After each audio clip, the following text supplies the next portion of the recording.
Hey everyone, and welcome to edit walkthrough number 6. And this week I will be walking you through the image you see on the screen, which is a movie poster that I created. Sometimes with the clients I get movie poster wise, I have different ideas, but they need to go a more subtle route, and sometimes I just want to go balls to the wall. Is that the phrase? Balls to the wall crazy? I hope that's right. Anyway, so I usually create some mock posters what I can then show to the clients to see, just to show them another route they can go down if they wish. This poster here actually has been used as a book cover now, so I had to change a few things, like the guy on the right hand side here got changed for someone else, and it got changed from Hitman Motel to Hitman Hotel, which probably makes more sense. So let's get into the walkthrough, which is here. So let's start. So as you can see, I'm just let me just say one thing actually before we start. Like, the pen tool was made me its bitch on this poster. So much pen tool, it was unbelievable. I had to cut out all those people. The pen tool does take longer, but it just gives you the best selections, so I tend to use it especially on delicate, intricate images like this. So as you can see, I've cut all the people out, so I won't go through all the pen tool speed editing because it just would bore you to death. So as you can see, they're already cut out. So what I am doing now is just bringing all the cutouts into a blank document. And for a poster work is really fun, but the beginning bit is a lot harder than when you're doing digital art. Just because when you're doing digital art, the composition is more artistic, where in graphic design things are a little bit different. So I'm just bringing all the characters here into the document, and then I just I start playing around and playing with composition and sizes of characters. And again, because it's graphic design, the characters don't have to be realistically sized. Like, you can make some smaller, you can have them above other people, kind of floating, things like that. So the composition of graphic design and digital art is different, but it's not hard to get used to. You just have to, once you've done it a few times, you start to realise the differences, and you can play around with graphic design a little bit more. So what I'm doing here is just trying to get him into some kind of formation. I knew I wanted this guy here at the back as the main back piece, and then I was going to build up the people around him, and I knew this girl here was going to be the main foreground character, as she just looks pretty badass. Like, the costume on this girl is pretty amazing. Just a big shout out to Neostock as well. All these models here are from Neostock, who creates cinematic model stock for book covers and digital artists, so I got to play with their stock.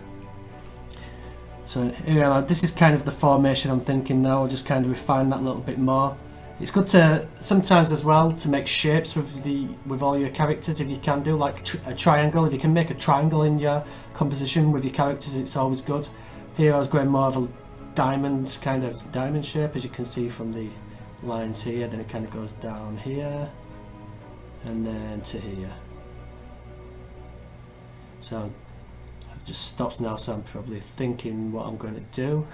This happens quite a lot in my speed edits, so a lot of times while I'm editing, I'll just kind of take a break and just stare at the screen and just mentally go through different things I made and try to work out what will work and what don't.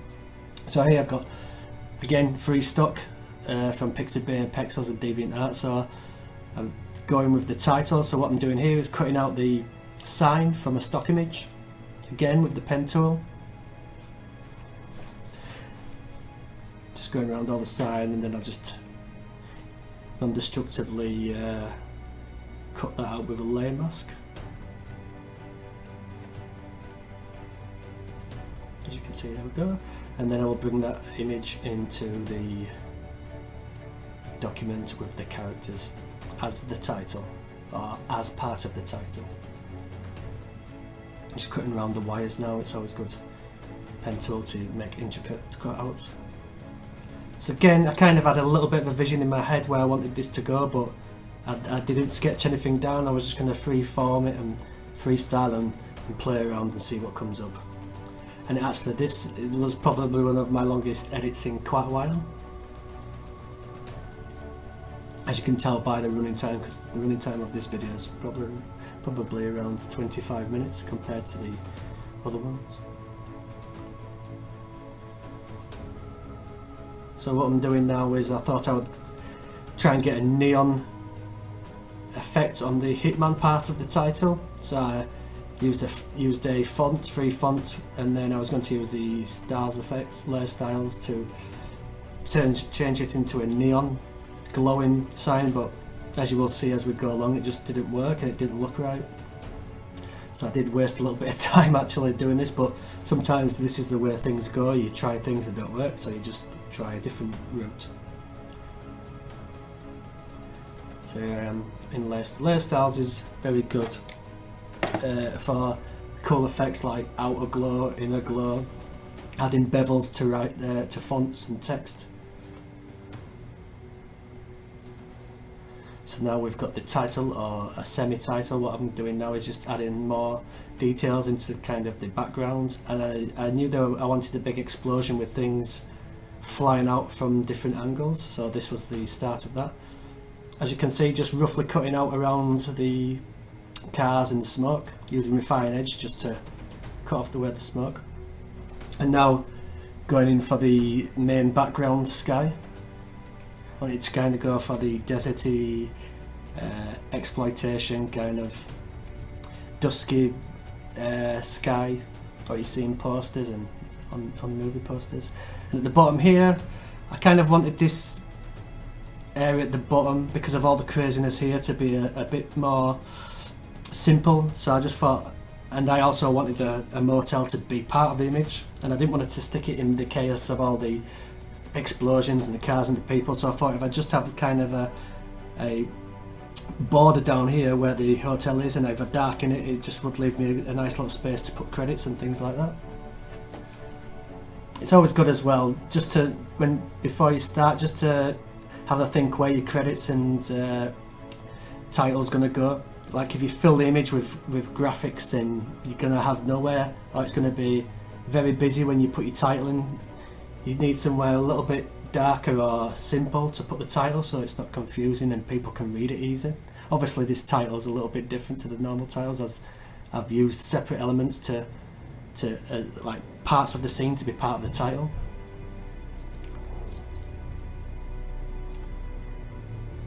So I am now still messing around with the Hitman sign. If only I could tell past Clinton that this isn't going to work. It would save me probably half an hour's work.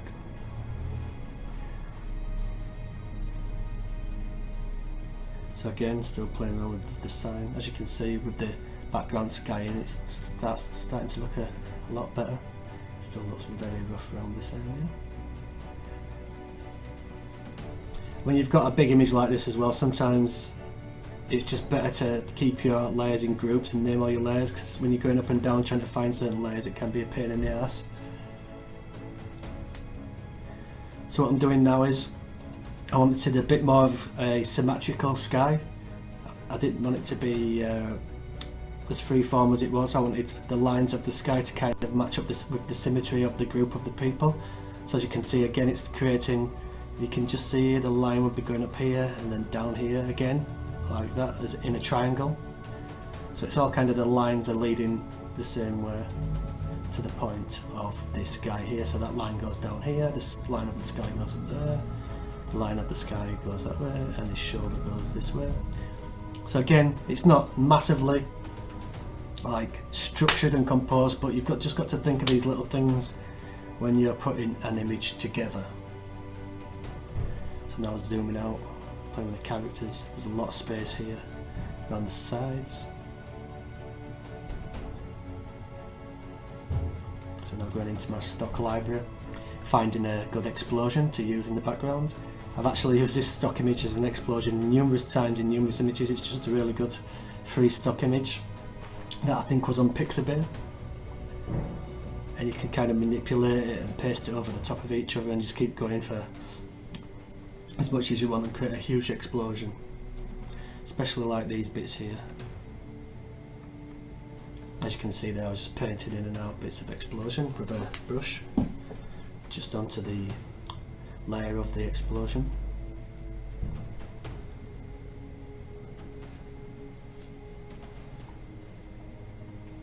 Playing with the sky again.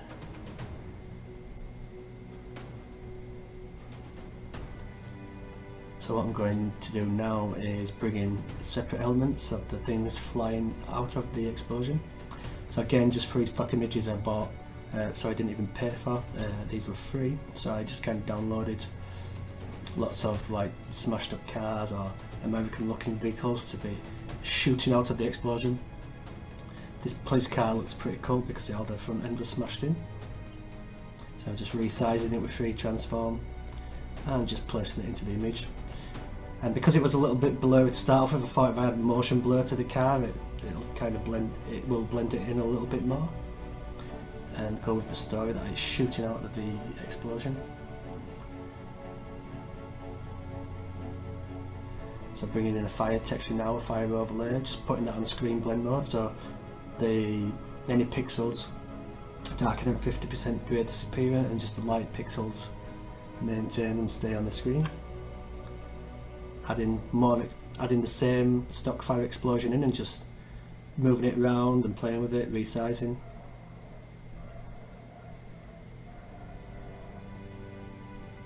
Just adding a little bit of depth by adding over the car as well.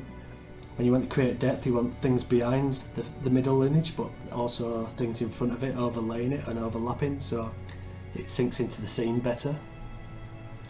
So now cutting out this big rig. Again, using pen tool. It's funny because the pen tool, I really like what it does and it gives the best effects, but it's just so boring to use, especially when you've got loads and loads of cutouts. And here you can see me cutting out an image with the pen tool again, and this image I didn't use, so what a waste of life that was. Yeah, I actually purchased 2 stock images of SWAT teams with guns and shields, but as you can see later on, it just began to look a little bit too messy, sticking these into the edges, so I decided against it. Sometimes it's all about what you don't put in rather than what you do put in.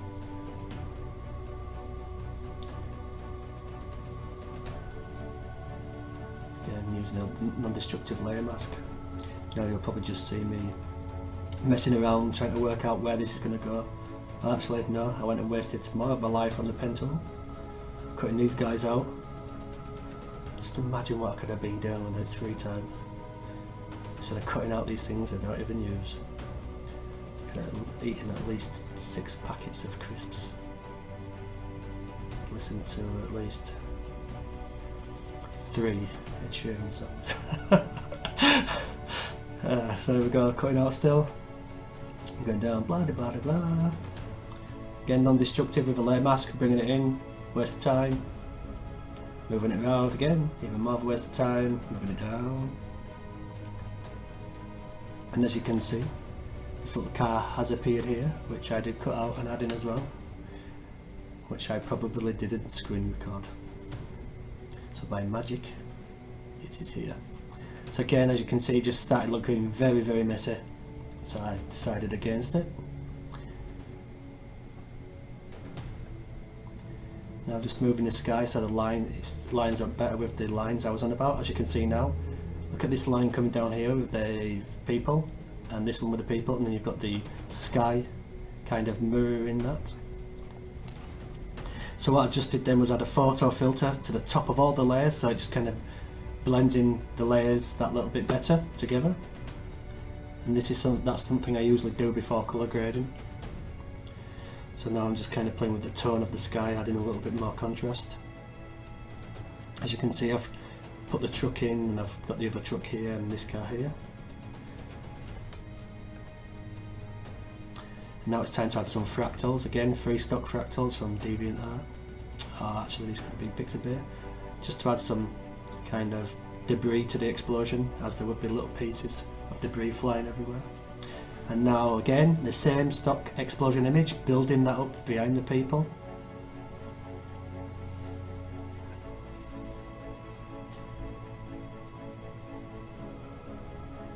fire overlays, bringing them in, see what works, see what doesn't work. Same stock image. So I must have used that same stock image about 1, 2, 3, 4, 5, 6 times or more in this one image. I think I even added in a bit more later as well. So what I was doing there was probably just refining the masks on the people. So now I'm adding light effects in, so you do this on a blank layer with a screen, linear dodge or colour dodge blend mode, and just kind of paint it in with a brush.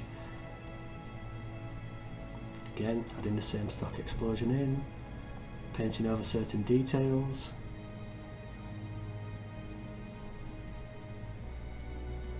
It's always nice to get a good kind of backlight glow from explosions and fire, so where there's little gaps in the people body and in between spaces where there isn't anything, you would have the glow of the explosion coming through, so it's good to do that on, again, screen, blend mode, linear dodge or colour dodge.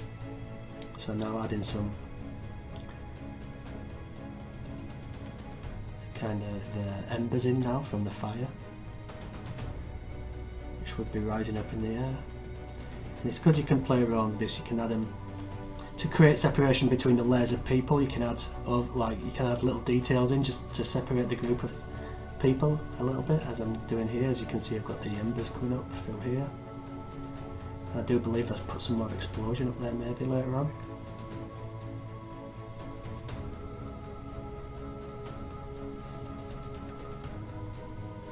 Again, just adding more glow. Playing with curves this time for the highlights on this guy's legs, but it just kind of brought attention more to this guy. It looked a little bit weird, so I thought it would be just better to keep it darker. And now adding the same explosion stock image in again.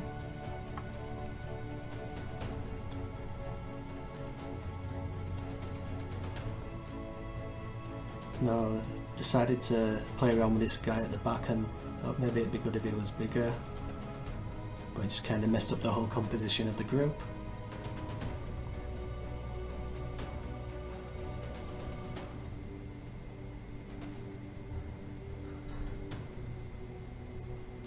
Now playing with colour, just trying to blend everything together a little bit better. Now, as I said before, darkening the motel bit so you can still see the detail that's a motel, but I also then wanted the kind of light from the explosion to overlap over the edge of the hotel a bit. So again, I used curves to brighten the area of the lip up, and then again with linear dodge I was painting glow around the sign and then glow around the little areas here where light would be piercing through and overlapping on the motel, so it just kind of cohesively blends, even though it makes no sense how the composition is. It kind of blends the image together as a whole. More fractals.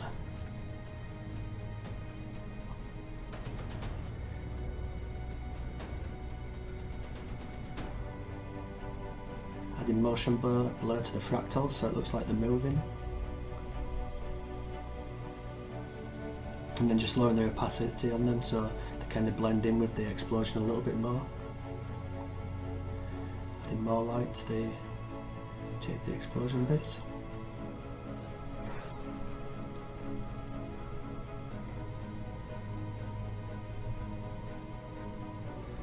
If you see me going up and down here now, there's tons of layers to go through, groups and layers, and as you can see I have named some of them but not all of them. Adding more explosions into the background, but I don't think I keep that one actually, because it just, the reason I didn't is because when I add the explosion in there it just creates these huge areas of white which are a little bit distracting, so I thought it's better to have the guy's legs and maybe some smaller explosions around there.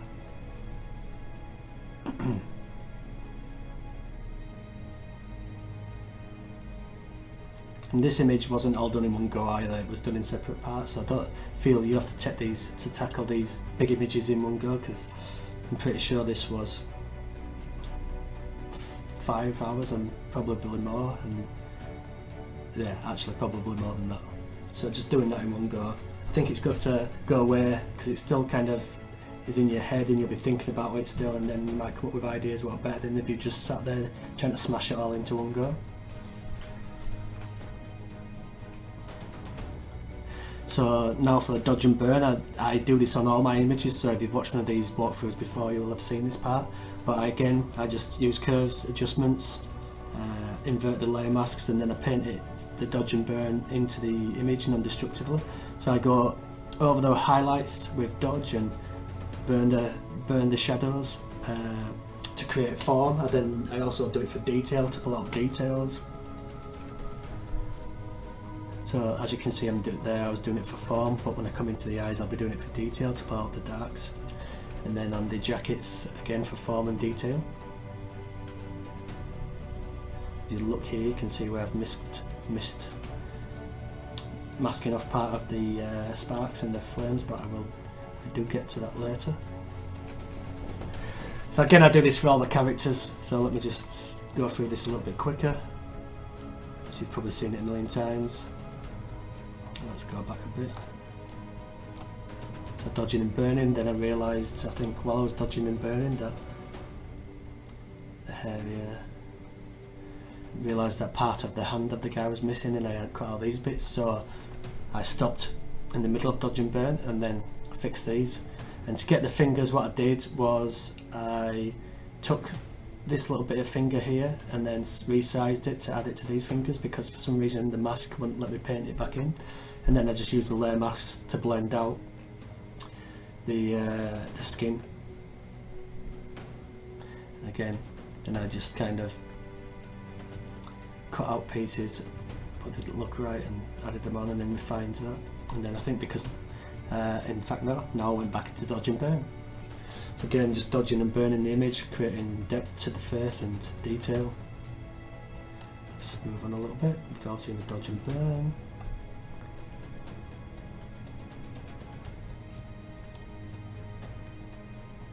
Still dodging and burning.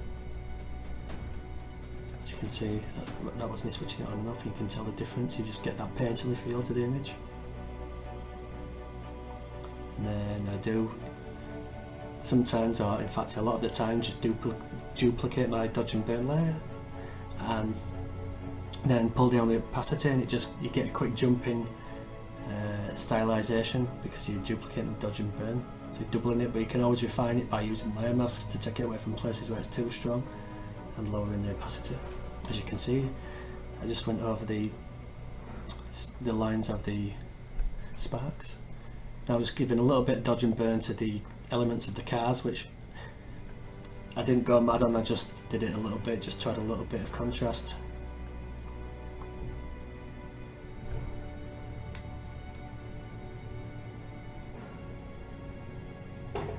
Adding motion blur to the vehicles now, because the police car had it, so I think they all needed just a little bit of motion blur. And they would be shooting out of the explosion anyway, so they would be moving.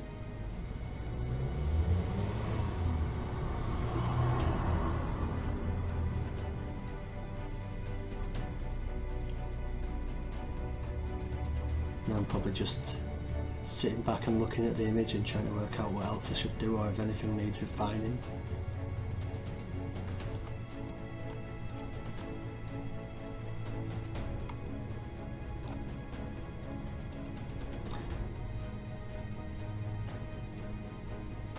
So what I'm doing now is with colour dodge, I'm adding a red glow to the fire. As you can see, sometimes the fire has like a different colour glow, so what I'm doing here is just adding that glow to the explosion,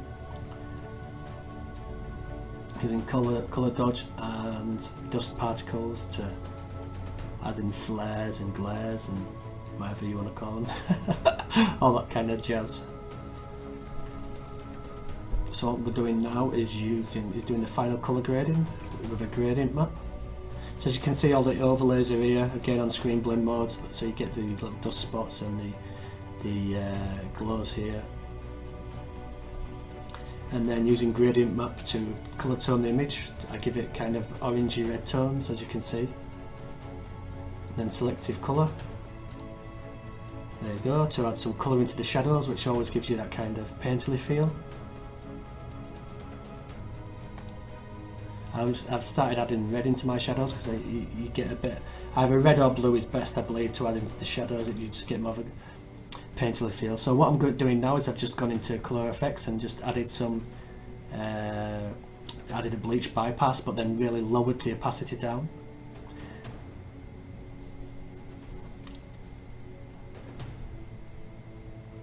Now detail extractor, pulling out some more detail in the image because I wanted a real rough, kind of gritty style of poster. And then just adding the title in, again just free font, adding it into Photoshop and then just typing it in and moving it above the sign.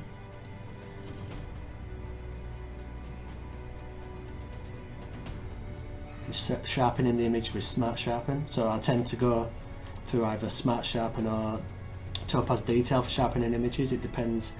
Smart Sharpen seems to have a more refined sharpen to it, but for this image, which I used on this image, but sometimes I use Topaz Detail, which has a stronger effect depending on how you use it.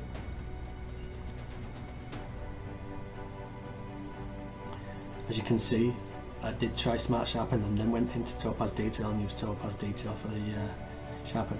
And then as you can see here, what I do is I put a layer mask onto the sharpen, because I don't like to globally put plugins or effects onto the images. I don't like, what I like to do is I put the effect on, then I'll put layer mask on, and then I'll locally paint in the sharpening or the detail into the areas I want. I don't just stick it on the whole image. And that is what I am doing here, non-destructively on this layer mask, as you can see.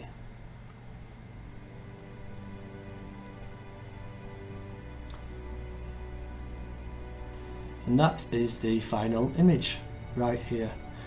So yeah, as you can see, quite a long and laborious process.